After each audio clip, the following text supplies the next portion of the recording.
બગસરા શહેરમાં મેઘાણી ટાઉન હોલનું લોકાર્પણ કરાયું।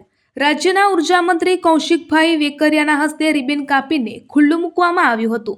બગસરા શહેરમાં નગરપાલિકા દ્વારા 2010માં મેઘાણી ટાઉન હોલનું નવનિર્માણ થયેલ। મેઘાણી ટાઉન હોલ જર્જરિત થતાં રિનોવેશન કરાયું। સ્વર્ણિમ જયંતિ મુખ્યમંત્રી શહેર વિકાસ યોજના અંતર્ગત બચત ગ્રાન્ટમાંથી મેઘાણી ટાઉન હોલનું રિનોવેશન કરાયું હતું। વિવિધ વિકાસ કામોને વેગ મળ્યો છે ત્યારે મેઘાણી ટાઉન હોલનું લોકાર્પણ કર્યું। અમરેલીના સાંસદ ભરતભાઈ સુતરિયા, ધારી બગસરાના ધારાસભ્ય જેવી કાકડિયા, ભાજપ પ્રમુખ અતુલભાઈ કાનાણી, નગરપાલિકા પ્રમુખ જ્યોત્સનાબેન રીબડિયા સહિત સદસ્યો અને ગામ લોકો ઉપસ્થિત રહ્યા હતા। રિપોર્ટર અલ્તાફ અરબ, બગસરા।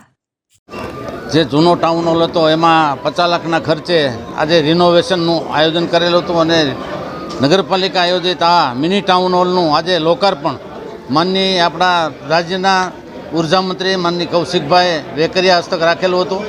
એમાં આ કાર્યક્રમમાં ઉપસ્થિત સાંસદ સુતરિયા, આપણા પાર્ટીના પ્રમુખ શ્રી અતુલભાઈ કાનાણી, નગરપાલિકાના પ્રમુખ જ્યોત્સનાબેન, ચીફ ઓફિસર મિત્તલબેન ભાલાળા, ઉપસ્થિત પાર્ટીના પ્રમુખ ઘનશ્યામભાઈ, માનનીય શ્રી ભાખર, ઉપસ્થિત તમામ આગેવાનોને સાથે રાખી અને આજે આ ટાઉન હોલનું લોકાર્પણ કર્યું। આ ટાઉન હોલથી ગામના લોકોની ખૂબ જ સુવિધા સારી પ્રાપ્ત થાય એના માટે એના પ્રયાસના ભાગરૂપે આજે ટાઉન હોલનું લોકાર્પણ કરેલ છે। અને આ ટાઉન હોલથી ગામના લોકોને નાની મોટી કોઈ પણ મિટિંગો હોય કે કોઈ પણ પ્રસંગ હોય તો એને ઉપયોગી થવાનું છે। અને વિકાસના કાર્યો જ્યારે પ્રજાના સાથ અને સહકારથી જ્યાં જે અસંખ્ય કામો જે બગસરા સિટીના અને ગ્રામ્યના કરેલ છે એ બદલ અમારા પાર્ટીના રાજ્યના મુખ્યમંત્રી માનનીય ભૂપેન્દ્રભાઈ પટેલ અને માનનીય નાયબ મુખ્યમંત્રી શ્રી બંનેનો ખૂબ ખૂબ આભાર માનીએ છીએ। દેશ અને દુનિયાના સમાચાર જોવા માટે અમારી ચેનલ વાત્સલ્યમ સમાચારને સબસ્ક્રાઇબ કરો અને બેલ આઇકોન પર ક્લિક કરો, જેથી આપને રોજે રોજની તમામ અપડેટ મળતી રહે। સાથે જ અમારા ફેસબુક અને ઇન્સ્ટાગ્રામ પેજને ફોલો કરો।